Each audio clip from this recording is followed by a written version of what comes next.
Namaste, aloha, my name is Janapati Das, and welcome to the Wisdom of the Bhagavad Gita. This is our class that we have for Yoga Kirtan Hawaii once a month, where it's very exciting. I love teaching this class. It's the Wisdom from the Bhagavad Gita, and this is our Bhagavad Gita, translated and purported upon by my spiritual grandfather, who I offer my respectful obeisances to, A.C. Bhaktivedanta Swami Prabhupada.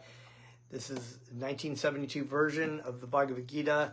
Bhagavan means God, and Gita means song. And so this is a song of God, and it is indeed a song of God. There's so much we can say about it. And so we just take a little bit every class, which is has its whole cosmos or environment, the cosmos environment from within a few verses even, that we can discuss and talk about and read from the purport. So I would like to, at this moment, also offer my respects to you. Thank you for tuning in. And I'd like to also take the opportunity to offer my most humble obeisances unto my spiritual teacher, Jagat Guru, Siddha Swarupananda Paramahamsa Srila Prabhupada, and thank him for teaching me the wisdom of the Bhagavad Gita that I can share with you. And as instructed by my spiritual master and by all spiritual masters, we will follow the teachings of Lord Chaitanya Mahaprabhu, who taught us to chant the names of Krishna for this age, the sacrifice for this age, chant Krishna's names for the benediction for humanity at large. And that's what we're going to do. So please join along with me.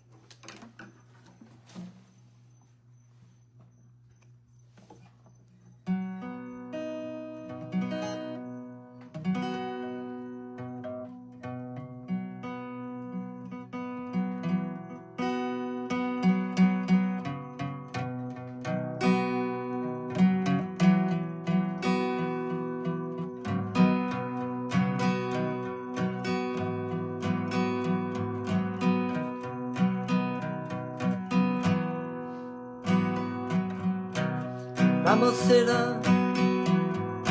Swarupananda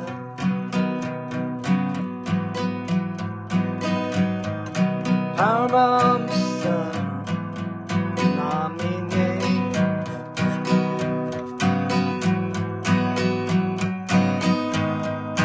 Gorakaruna Swarupaya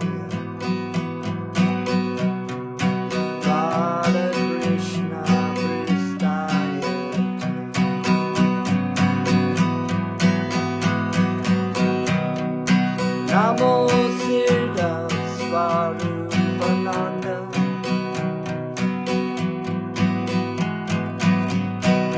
Paramahamsa Namine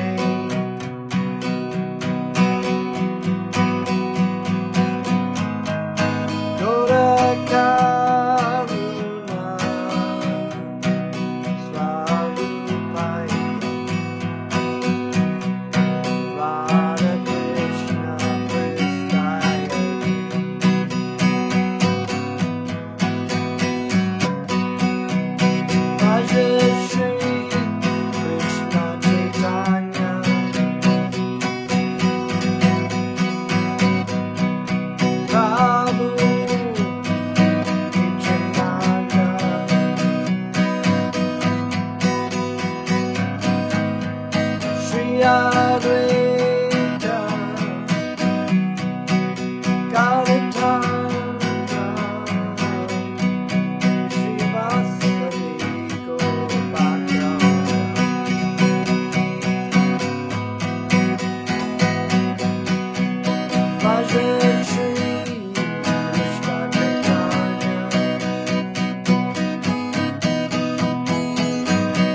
Haribo, Nitai, Gaur, Nitai.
Krishna.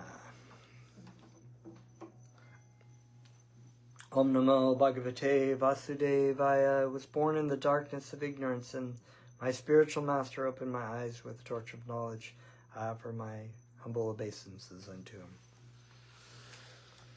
Okay, so welcome to the Bhagavad Gita, as it is class. Always a very exciting and wonderful class to do for me. So we're going to we'll just read some verses from the Bhagavad Gita and read the purport by His Divine Grace A.C. Bhaktivedanta and talk a little bit about it. And I always like to go back to this chapter entitled, chapter 2, entitled The Contents of the Gita Summarized, because this is the beginning. You know, in this Bhagavad Gita, as it is in the story, Arjuna is, as you know, this Bhagavad Gita is set right before a gigantic battle, the Battle of Kurukshetra, which is just immense, sort of the near conclusion of the great epic, the Mahabharata, in which the story unfolds and kind of comes to a climax of this battle that happens because of what goes on in the Mahabharata. I don't really want to go into the great detail, but you can read that if you want. But basically, Arjuna and Krishna. Arjuna is a prince warrior, one of 5 Pandava brothers who are main characters, main historical figures in the Mahabharata. And Krishna, the Supreme Personality of Godhead. Krishna is going to drive the chariot of Arjuna, and he is not per se fighting in this battle, but he is guiding the chariot for Arjuna. And Arjuna, of course, is ready for this battle. I mean,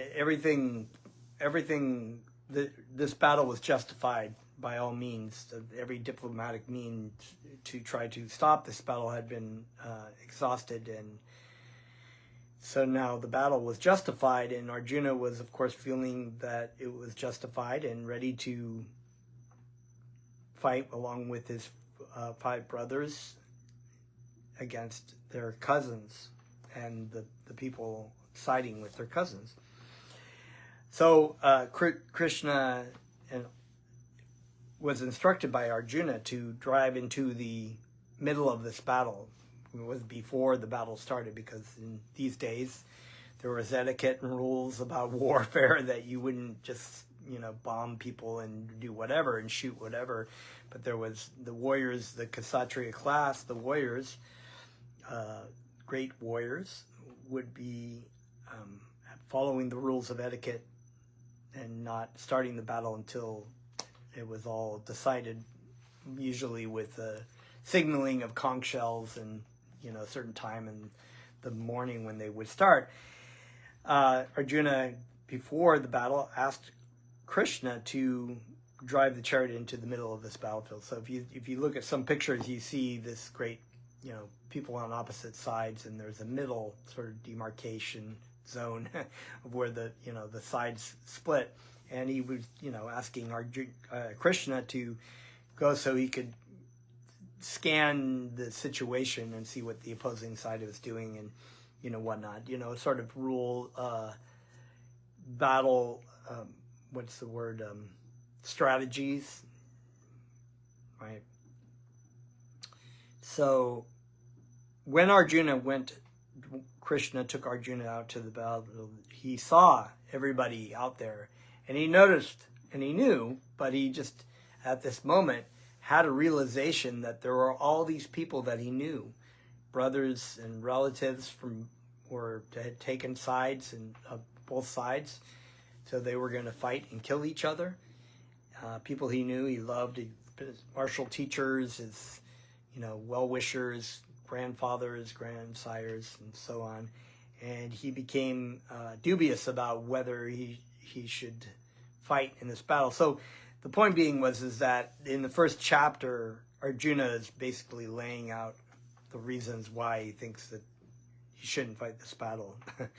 And then Krishna calls him a fool and basically explains to him why, not just why it was good to fight the battle, but a very deeper and more philosophical realization about spiritual life. And so this Bhagavad Gita is a song not only for Arjuna, but is a song for all of us. It is the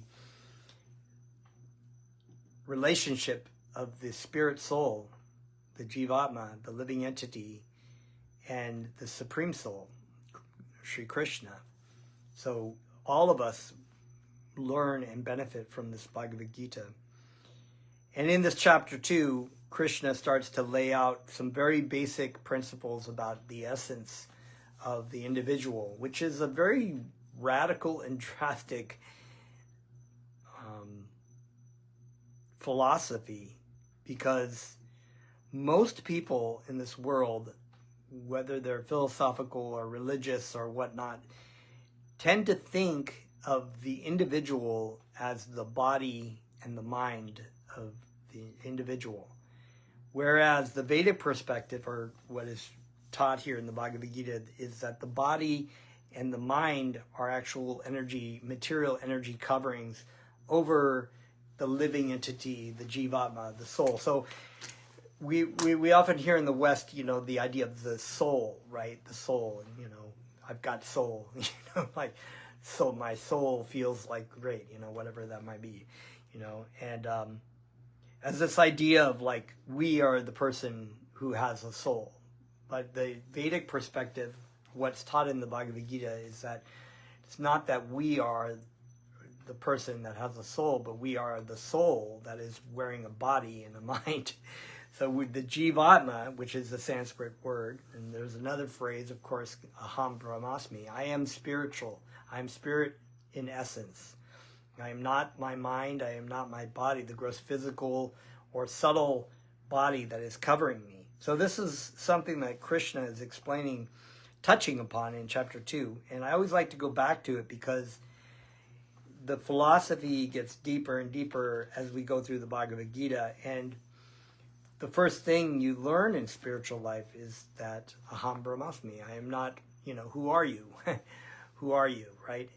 And when you say that question, oftentimes, many times, people will answer with bodily designations. I am, this person, James Burmester, Janapati Das. I am a 56-year-old American white male. I am a teacher. I am medium height and medium weight.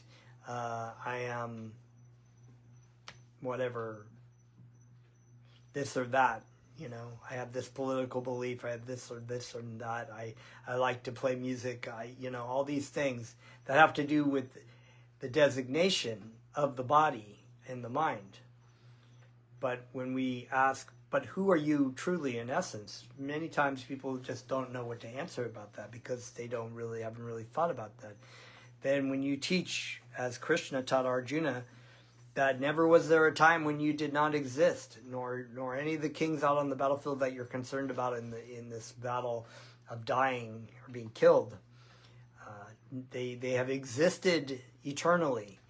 And so that immediately brings about the question, which Krishna starts to unveil and reveal, that how is it that if we have a birth and we have a medium life and then we have a death, how is it that we've always existed? And the answer is that the body has not always existed, but we have existed. And immediately, never was there a time when I did not exist, nor you, nor all these kings, nor in the future shall any of us cease to be. As Krishna says in the Bhagavad Gita, chapter 2, verse 12, he goes on to say, as the embodied soul. So the soul that has the body, that has the mind covering, right? As the embodied soul continually passes from this youth to middle age to old age, the soul similarly passes into another body at the time of death. Immediately that explains many things already, that we're not our body, we're not our mind, We are actually a living entity, and we are moving through different bodies through what is known as reincarnation, which we get a little bit more into as we read through the Bhagavad Gita. But I like to actually just read some of the verses that are this one in chapter 2. Once we realize that we're not our body, we're not our mind, but we are spiritual in essence, and that what makes up the spirit soul is not destructible like the body. It is brilliant as the sun. It is glorious and whatnot. And so this is from a verse from, actually I'll just start back on text 69. What is night for all beings is the time of awakening for the self-control, and for the time of awakening for all beings is night for the introspective sage. So in the chapter 12, there is the self-realized soul is not bewildered by the change of the body, because they are, the word in Sanskrit is called dhiras. And dhiras refers to not only a self-realized soul, but a sober person. And I love that translation of sober, because if you've ever, before I began practicing meditation, I used to drink alcohol. And, when you are drunk, even in your brain, the more you drink, you get to a point, your brain shuts off. A discretion sort of thing. And so that's why it's very dangerous to get really wasted, because you keep drinking and until your body just is like, I can't take this anymore, and throws up, or you have to go to the hospital and have your stomach pumped. And so a sober person, a drunk person, it has no discretion, as any of us know who've done this before. You're like, and until you become the sober person in the party, and you're seeing, how everybody's acting while they're intoxicated, you think, wow, that's what I look like. I had no discretion. I was a complete fool. I thought I was being very wise, but actually I was a complete fool. So the dhiras, or the sober person, is the person who understands aham brahmasmi. I am spiritual in essence, right? I am spiritual in essence. I am not my body. I am not any of these gross physical earth, water, fire, air, ether, mind, intelligence, and the false ego, which tells me that I am this body. No, I'm none of this, right? I am actually a spirit soul. I am part and parcel of Krishna. I am the servant of Krishna. I am not the supreme Krishna. But what's really beautiful about this verse is that the introspective sage, the dhiras, right, understands that this material world is a world of darkness, right? Just like the night. They use this analogy, like what's in the darkness, what's not really clear, but it's clear, this is what our material life is about. This is what life is about, partying and having a good time and trying to find our happiness. This is what a lot of people think. But the dhiras, it's like, no. It's like they see the light, because their spiritual master has brought that torchlight of knowledge into the cave of the material world and shown them this is not what it is. And the time of awakening for all beings is the night for the introspective sage. So that's just another way of saying it, that there are, just like Bhaktivedanta Swami says here, there are two classes of intelligent men. One is intelligent in material activities for sense gratification. So they know very well how to manipulate things to try to get so much whatever they can get out of the material world. But the other intelligent man is introspective. It says, well, wait a minute. Let's take a look a little closer. Introspective. My spiritual master, my spiritual master has likened that he saw that his spiritual master, Bhaktivedanta Swami Prabhupada, was introspective, because he said, here's a magnifying glass, here's a flashlight. Let's look at the things under the bed. That's what he said, let's look at what's in the dark right there. what that really is, and see what it is, what it is for what it really is. Okay, and Krishna, of course, is telling Arjuna, let's turn on the light to see really what's going on here, because you're lamenting, you're fearful, you're in anxiety, everything that, if you're thinking you're the body in this material world and that there is death at every step, right? You don't know when. That's a very fearful situation.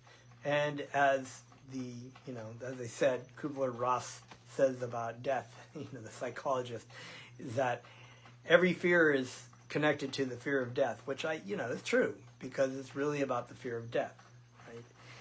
Everybody's afraid, everybody's anxious. So the wise person, the spiritual master, will teach the living entity, says, no, let's turn on the flashlight and look a little closer into that. So let's read a little bit more of this purport.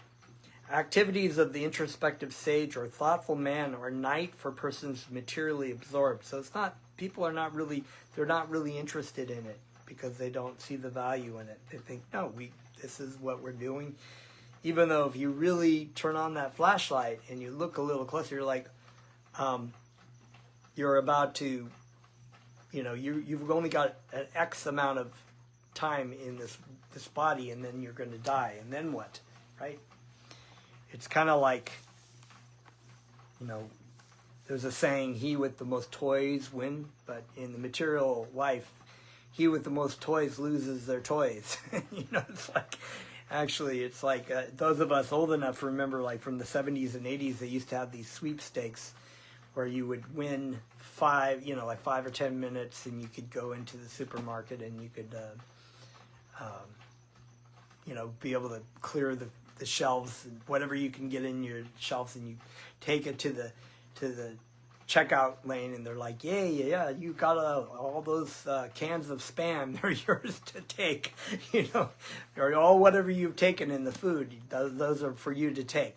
But in material life, it's like we are trying to get as much as we can off the shelves of life, material life, and we just accumulate these things, and then we get to the checkout line, which is death, and we have to leave it all behind. They're saying, sorry, no, you got to leave that. In fact, you got to leave yourself, your body, and we're going to throw you back into the material world again, right? So, but spiritual life, specifically, as instructed by our spiritual masters, to chant the names of Krishna, the practices of sadhana bhakti. Arjuna brings up this question again in another chapter 6, I believe, and he asks Krishna for what happens for the person that is actually practicing their spiritual life, and they for some reason fall into the material world again and get, is it like a ribbon cloud? Is what he says. Is it like everything that we practice, just like all these things we've accumulated in material life, when you can do these things, you can be the greatest scientist or greatest musician or whatever you might be, the greatest tennis player or a soccer player, a basketball player, or anything, the president of the United States, all of that is lost at the time of death. But spiritual life, Krishna says, no, it's not lost. It's not lost because evil cannot overtake good.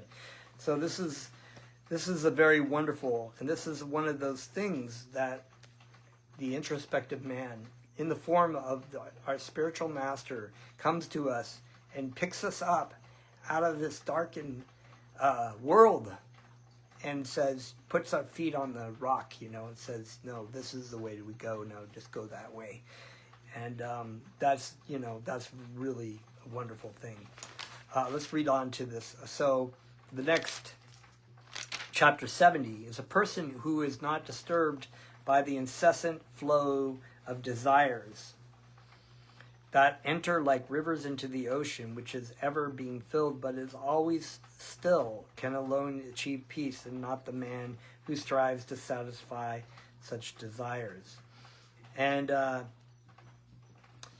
this is really wonderful, but I did have another verse I wanted to read before that, because I was reading it before, and this has to do with our inner life of the being when the spiritual master turns on the light and realizes we're actually taking a journey back towards Krishna.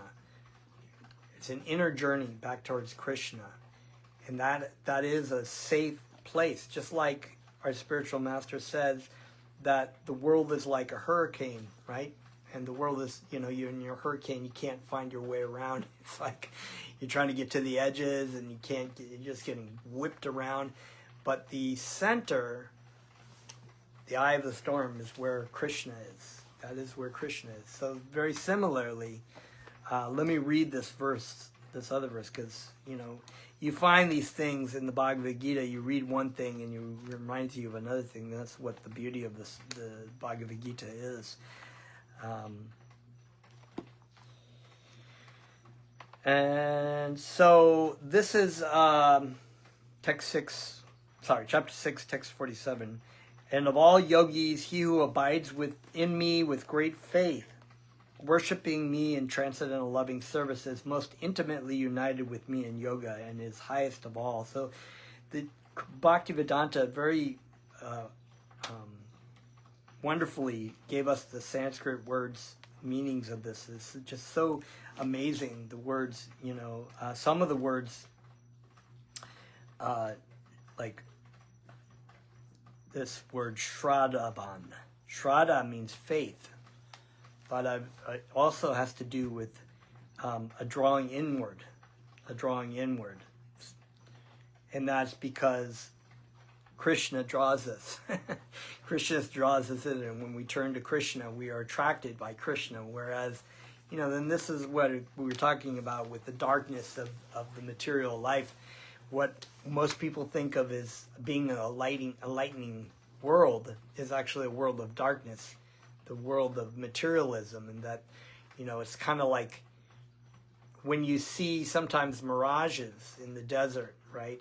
You're going to be like looking, and you're in a desert. There are mirages. Sometimes you see lights or something, or you see water, or you see what's not really there, and you just think, oh, I got to go towards that, But when you really, really actually have something that is real, intangible, that is a higher taste, that is a real light, and you realize that world I was in was just darkness, and I was in this mirage of the desert, and here I am in the oasis, right?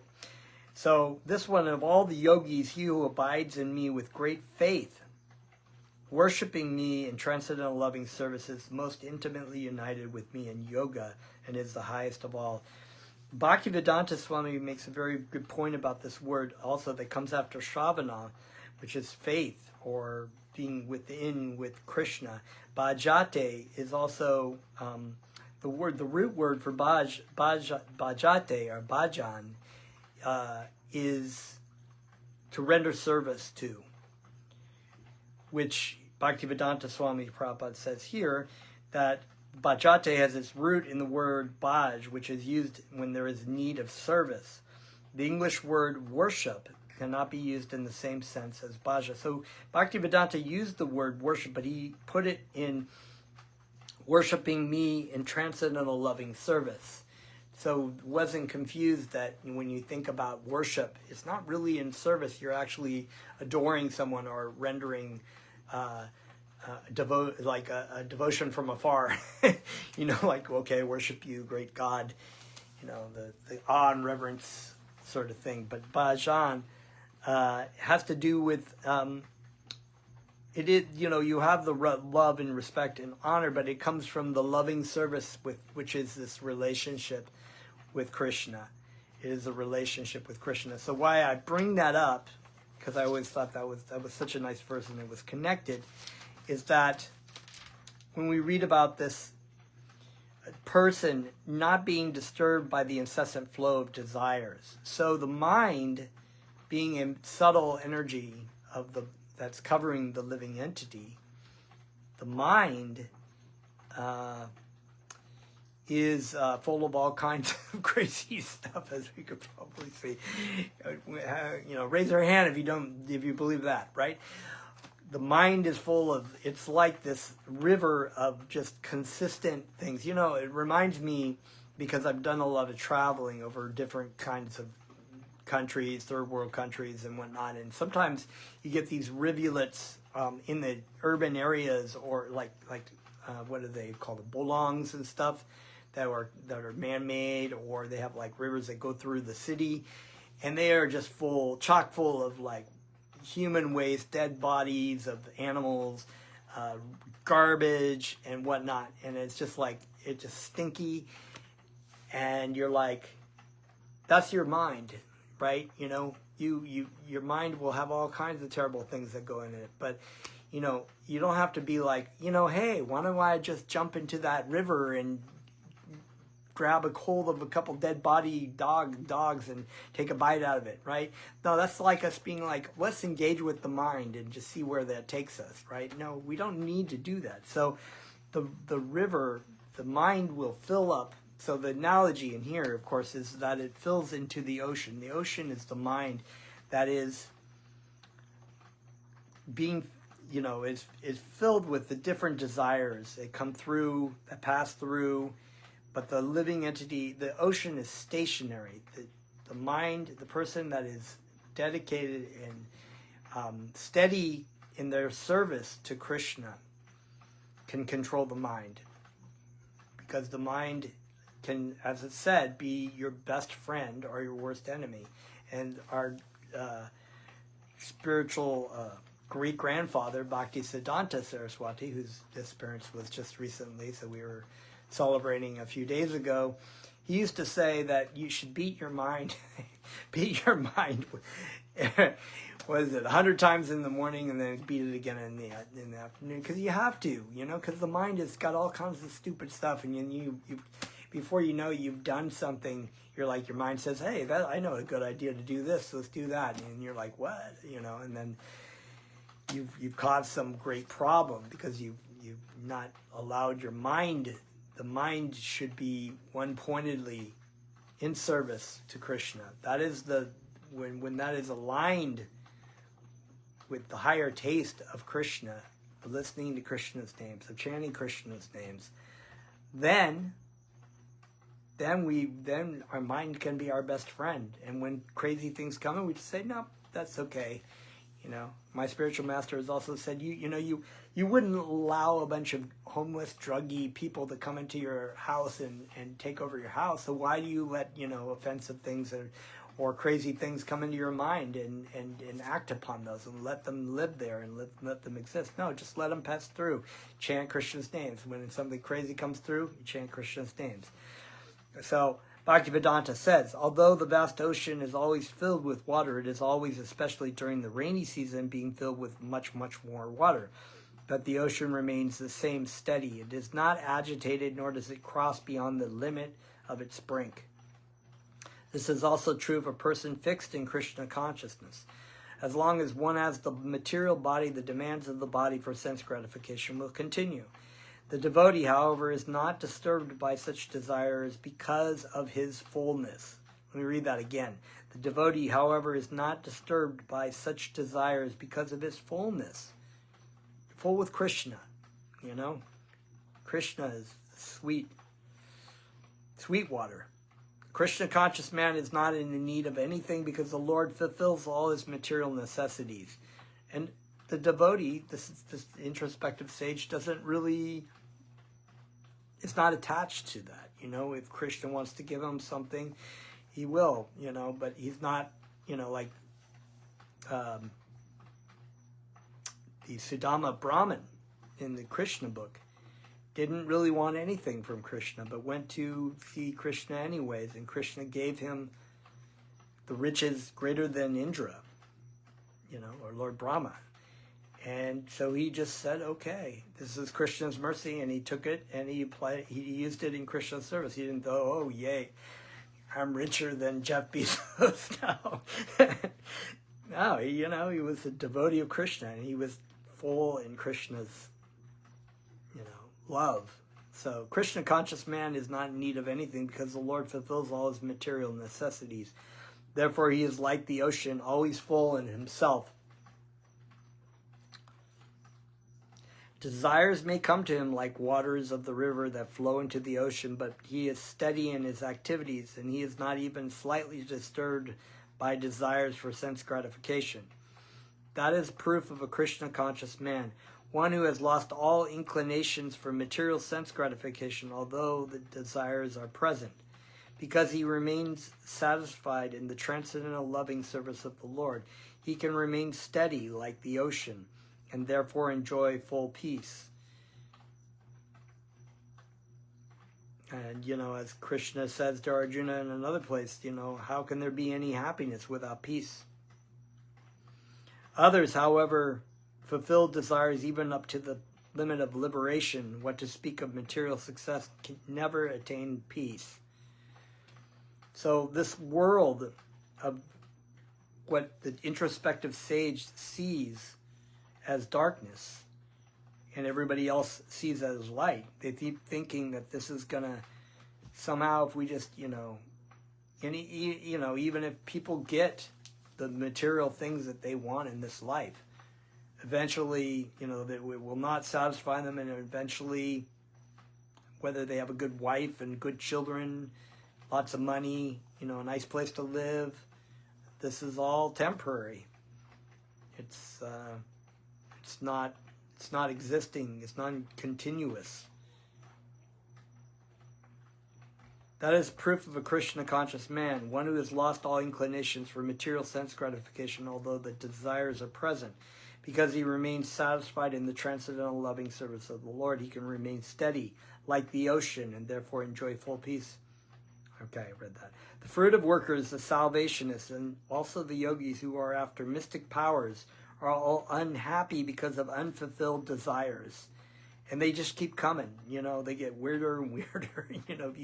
You satisfy, okay, I'll satisfy one, I'll scratch one, and then you got gotta scratch more, it's like the mosquito bite, you try scratching it and it just gets just more itchy. But the person in Krishna consciousness is happy in the service of the Lord, and he has no desires to be fulfilled. In fact, he does not even desire liberation from the so-called material bondage. The devotees of Krishna have no material desires, and therefore they are in perfect peace. That is really nice. Let's read a little bit of, go back to that one and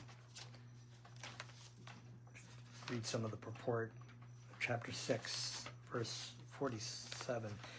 You just want to read them all, they're just all so wonderful. And Bhaktivedanta's purports are just amazing. So we were reading about bhajate, that's this word in the verb bhaj, which is used when there is need of service. The English word worship cannot be used in the same sense as bhaja. Worship means to adore or to show respect or in honor to the worthy one. But service with love and faith is especially meant for the Supreme Personality of Godhead. One can avoid worshipping a respectable man or a demigod and may be called discourteous, but one cannot avoid serving the Supreme Lord without being thoroughly condemned.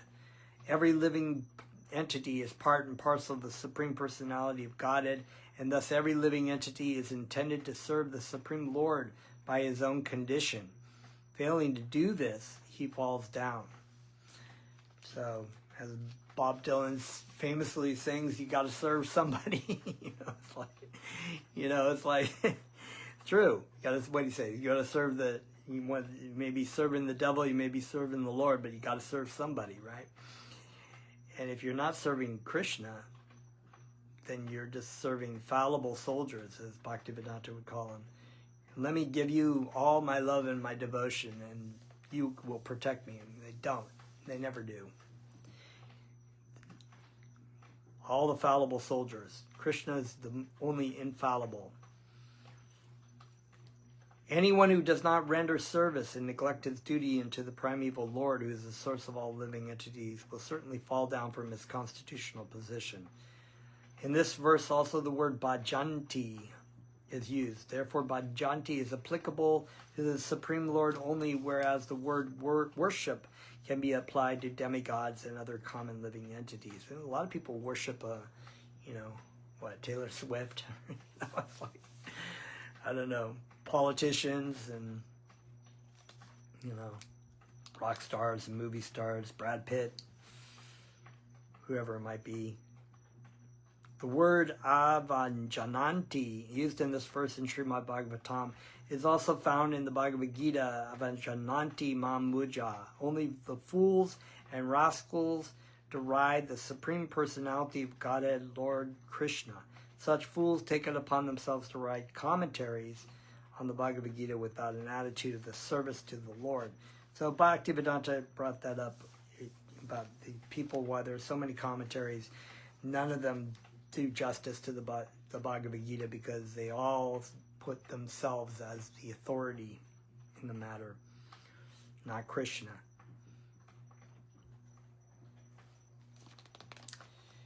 And let's see. I want to read this last part. This is so beautiful. I'd love to read the whole purport, but this last part at the end of this chapter, the purport. It is by great fortune that one comes to Krishna consciousness on the path of Bhakti Yoga to become well situated according to the Vedic direction. The ideal yogi concentrates his attention on Krishna, who is called Shamasundar, who is as beautifully colored as a cloud, whose lotus-like face is as effulgent as the sun, whose dress is brilliant with jewels, and whose body is flower-garlanded. Illuminating all sides is his gorgeous luster, which is called the Brahma Jyoti. He incarnates in different forms such as Rama, Nrsimha, Varaha, and Krishna, the Supreme Personality of Godhead. And he descends like a human being as the son of Mother Yashoda, and he is known as Krishna, Govinda, and Vasudeva. He is the perfect child, husband, friend, and master, and he is full with all opulences and transcendental qualities. If one remains fully conscious of these features of the Lord, he is called the highest yogi. Just amazing. So, just to finish this up, this stage of highest perfection and of yoga can be attained only by Bhakti Yoga as confirmed in all the Vedic literature, and I will skip the Sanskrit for this time being. Only unto those great souls who have implicit faith in both the Lord and the spiritual master are all the imports of Vedic knowledge automatically revealed. This is what Krishna, this is the Bhagavad Gita, this all in this verse that I just read here. I'm going to read it again. Only unto those great souls who have implicit faith in both the Lord and the spiritual master are all the imports of Vedic knowledge automatically revealed. So it is, there is another verse in Bhagavad Gita that is key to this, why one must approach the spiritual master to understand the absolute truth of life. And that is in this verse, and also in the verse 432, just try to learn the truth by approaching the spiritual master, render service unto him humbly, and the self-realized soul can impart knowledge unto you because they have seen the truth from their spiritual master, who has heard it from their spiritual master, and so on. And this is the beauty of the Bhagavad Gita, because Krishna, in the end, after going through so many different paths and ways and means, makes it right to the point that abandon all varieties of all these religions and paths and just surrender to me. I shall give you all protection from sinful reactions. Do not fear. So we do not need to fear. We don't have to be in the dark. We don't need, because the spiritual master and Krishna comes by the grace of Krishna. He gives us our guru, and our guru shines the light upon the material world and shows us the way to come back to him. And that's all I have to say about that. So very beautiful. So let's chant a little bit. Thank you very much. And Jai Shri Krishna, Jai Shri Prabhupada.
Haribol. Thank you very much. Have a wonderful evening.